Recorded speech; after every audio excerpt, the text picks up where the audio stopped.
In distributed systems, the cost of late API integration failures is severe architectural debt. Today, we evaluate two distinct paradigms for contract testing and API simulation: Pact and Microcks. We will examine their workflows step by step and compare their performance across service-to-service and front-end-to-service architectures. Let us begin with Pact, representing consumer-driven contract testing. Step 1.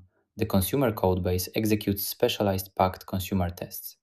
These are not standard unit tests, they use a specific DSL to define consumer requests or messages and responses it expects.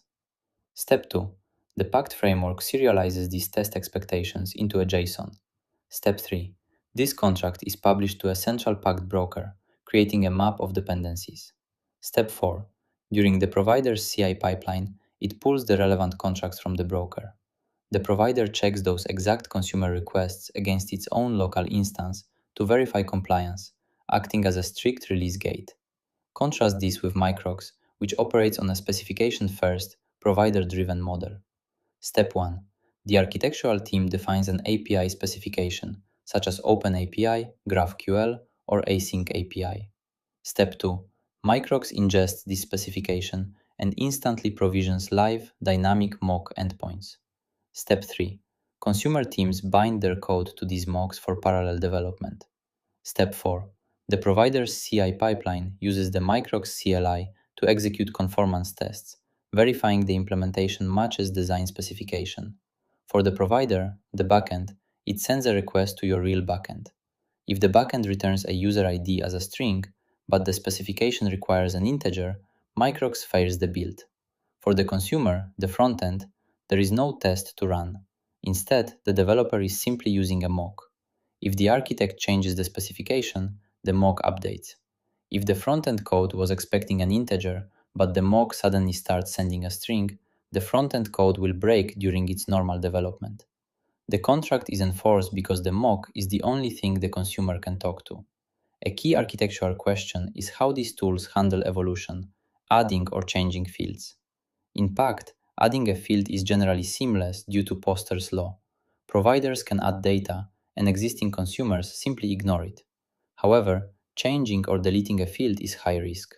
This is where the expand and contract pattern is mandatory.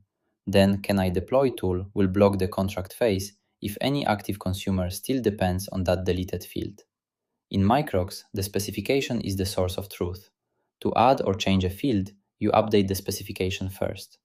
Microcks updates the mocks, allowing consumers to test against the new version before the provider implementation is even finished.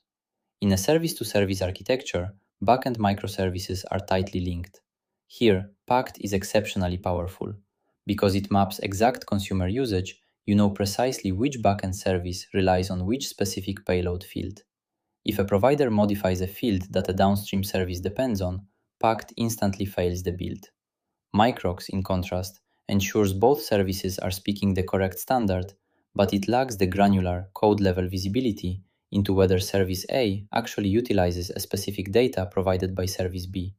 However, in a front-end-to-service architecture, the dynamics shift. Here, Microcks holds a distinct advantage. Front-end teams simply point their applications to Microcks-generated mock endpoints immediately, entirely decoupling from backend readiness. Utilizing Pact for frontends requires integrating libraries like Pact.js into the UI testing framework. While this provides a guarantee that the backend will not break the UI, generating and maintaining these contracts demands higher engineering overhead from front-end teams. The strategic decision rests on your integration topology. Implement Pact when you need guarantees between tightly coupled backend microservices. Deploy Microcks when you need to enforce API design governance and unblock front-end development. Thank you for watching. If you found this architectural breakdown valuable, please subscribe to the QAOps channel and leave a like. Standardize your contracts, automate your release gates, and execute your integrations wisely.